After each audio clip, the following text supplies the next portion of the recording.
प्रायोजक हैं cancer healer centre, a new beginning. आप हिंदू समाज के ठेकेदार हैं, आप बता रहे हैं कि हिंदू समाज जाग गया है, हिंदू समाज में चेतना लौट आई है। सुनिए सुनिए सुनिए, तो आपको मुगलों की और कौन सी निशानियां हटानी है? आपको हुमायूं का जो मकबरा है वो हटाना है क्या? अकबर की कब्र है वो हटानी है क्या? शाहजहां ने जो ताजमहल बनवाया वो हटवाना है क्या? लाल किला बना है वो भी हटवाना है क्या? क्या हटवाना है, मैं ये पूछ रहा हूं। ऐसा लाल किला के पत्थर और लाल किला के कारीगर वो फरगान से अपने घोड़ों पर लाद कर नहीं लाए थे, वो भारत के लोगों ने बनाए। भारत की इंजीनियरिंग देखिए कितनी सफल इंजीनियरिंग थी। भारत का पत्थर लगा है, भारत की चीजें लगी, भारत के बनवाया तो मुगलों ने था। क्या था? बनवाया तो मुगलों ने था। बनवाया किसने था? अरे बनाया किसने था? निशानी तो मुगलों की है, बनाई थी ना। अरे भारत ने बनाई थी, भारत के लोगों ने बनाई थी। और उसके प्रमाणित उसका इतिहास क्या यही जो बता रहे हैं वही सही थी क्या? ताजमहल के ऊपर अभी कंट्रोवर्सी है ना, लाल किले पे कंट्रोवर्सी है ना। अरे इतिहास के पन्नों को पलटने दीजिए, इतिहास को निकलने दीजिए। ठीक है, हिंदू समाज जागता है, सोचता है, विचारता है। बताइए किशोर तिवारी जी, हिंदू समाज जागता है, हिंदू समाज जाग गया है, चैतन्य हो गया है, चेतना आ गई है और अब औरंगजेब जैसे आक्रांता को, उस जैसे निर्दयी शासक को अब उसकी कब्र में भी नहीं रहने देंगे, उसकी कब्र नहीं रहने देंगे। क्या जवाब है इसका? देखिए, महाराष्ट्र में सरकार कानून व्यवस्था में, रोजगार में, किसानों की भलाई में सब इस पर हार गई है। सरकार चाहती है कि एक एजेंडा जिसमें हिंदू कट्टरता चरम सीमा पे चला जाए, वो कट्टरता चलाने के लिए ये सब किया जा रहा है। सरकार चाहती है, बताइए 400 साल पुरानी खबर उठा सरकार चाहती है करने वाले। मुझे एक बताइए, ये प्रवेश कुमार सरीके जहर उगलने वाले लोगों को आप लेके आए हैं तो यही बोलेंगे ना। मैं अभी बता रहा हूँ भाला साहब भी जहर उगलने थे क्या? नहीं अभी वन बाय वन प्रवेश भाई आप बोल चुके। प्रवेश भाई आपको बहुत टाइम मिला, प्रवेश भाई आपको बहुत टाइम मिला। नहीं प्रवेश भाई बहुत टाइम मिला, अभी बोलिएगा। किशोर जी किसी की हाँ नहीं भाई मैं बोल रहा हूँ, उसी पे आ रहा हूँ। किशोर जी आप अपनी बात रखिए, लेकिन किसी के प्रति अशब्दों का इस्तेमाल मत कीजिए। वो अपनी बात रख रहे हैं, आपको अगर असहमत है तो आप असहमति जताइए, लेकिन ऐसे शब्दों का इस्तेमाल मत कीजिए कि किसी को ठेस पहुंच जाए। बताइए। हाँ देखो, मैं जो बोल रहा हूं कि महाराष्ट्र की सरकार अपनी असफलताओं का लक्ष्य मुख्य समस्याओं से दूर ले जाने के लिए यह हिंदू कट्टरता का वाद पैदा कर रही है। और महाराष्ट्र के मुख्यमंत्री कह रहे हैं कि उसको एएसआई का प्रोटेक्शन नहीं है, अगर नहीं रहता तो मैं कब्र उखाड़ देता।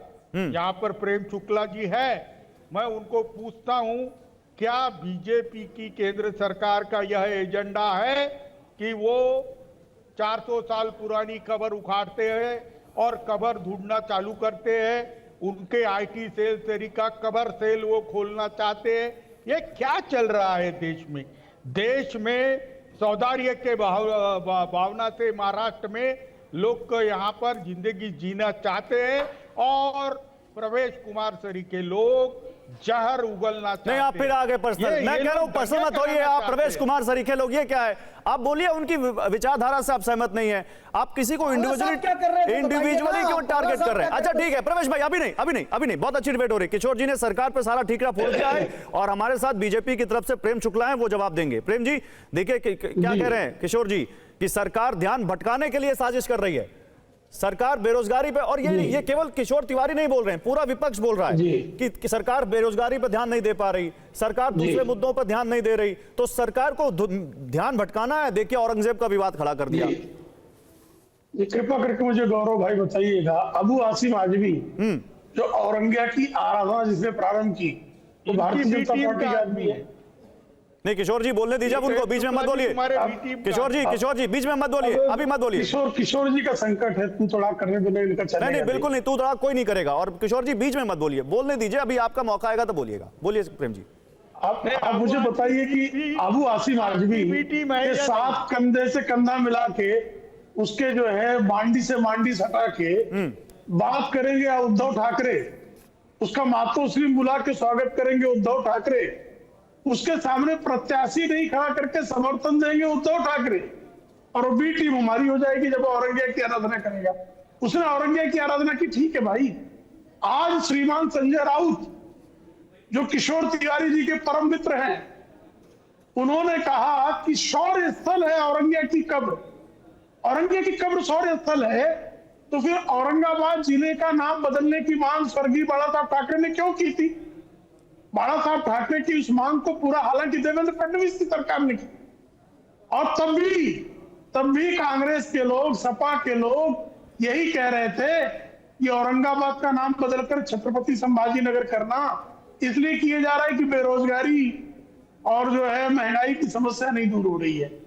भाई अहमदनगर का नाम हमने अहिल्याबाई नगर किया, तब भी यही कह रहे थे। प्रेम शुक्ला जी, बात अब यहाँ से आगे बढ़ गई है, धाराशिव किया, बात आगे बढ़ गई है, उस पर भी यही बातें की जा रही प्रेम थी। जी, अब ये इसी तरह की बातें करते रहे। नहीं प्रेम जी, सवाल ये है कि अब मांग हो रही है कि औरंगजेब की कब्र को हटाओ। क्या बीजेपी इस मांग का समर्थन करती है? क्या सरकार के अंदर इसको लेकर कोई मंथन चल रहा है कि वो एएसआई प्रोटेक्टेड मॉन्यूमेंट को हटाया जाए? क्योंकि एएसआई का प्रोटेक्शन मतलब बड़ी बात है। देखिए, औरंगजेब जैसे कुल कलंक आक्रांता की कब्र को एएसआई ने प्रोटेक्शन देना ये गलत है। एएसआई की लिस्ट से उसको बाहर किया जाना चाहिए। सरकार आपकी है, भारतीय जनता ये कांग्रेस ने जो है औरंगजेब का उदात्तीकरण करने का कुकर्म किया था, और किशोर तिवारी के मित्र संजय राउत आज भी जो है उसको शौर्य का प्रतीक कहकर बाला साहब ठाकरे के मुंह पर काली पोतने का कुकर्म कर रहे हैं। बाला साहब ठाकरे जिस औरंगजेब को कभी औरंगजेब के अलावा कोई शब्द नहीं प्रयोग करते थे, आज उसकी कब्र को शौर्य का प्रतीक कहकर नहीं तो प्रेम जी, हिंदुत्व का पुरस्कार करने वाले विपक्ष को छोड़ दीजिए। प्रेम जी विपक्ष नहीं करेंगे, प्रेम जी पर बात करें, पर बात ना करें। प्रेम जी क्या बात कर रहे हो आप? प्रेम जी विपक्ष को पर बात करें, मुंह पर बात ही नहीं, मैं बोलिएगा, मैं कुछ और पूछ रहा हूं। मैं कह रहा हूं विपक्ष तो हिंदू तालिबान तक पहुंच गया, सामना में लिख दिया उन्होंने। आप तो दोपहर के सामना के संपादक रहे, मैं उस पर भी आऊंगा। नहीं, संजय राउत की सुन्नत हो गई है, संजय राउत और उद्धव ठाकरे की सुन्नत हो गई है, ये मैं कहूं तो अच्छा लगेगा?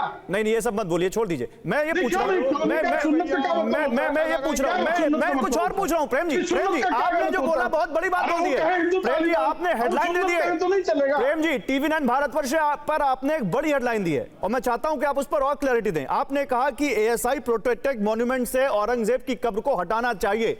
तो प्रेम जी 10 साल से ज्यादा हो गए आपकी सरकार को केंद्र में, और लगभग इतने ही साल आपको होने आ रहे हैं महाराष्ट्र में भी, तो सरकार में तो आप दोनों जगह पे हैं। तो आपने इसको लेकर क्या किया अभी तक? क्या किया आपने?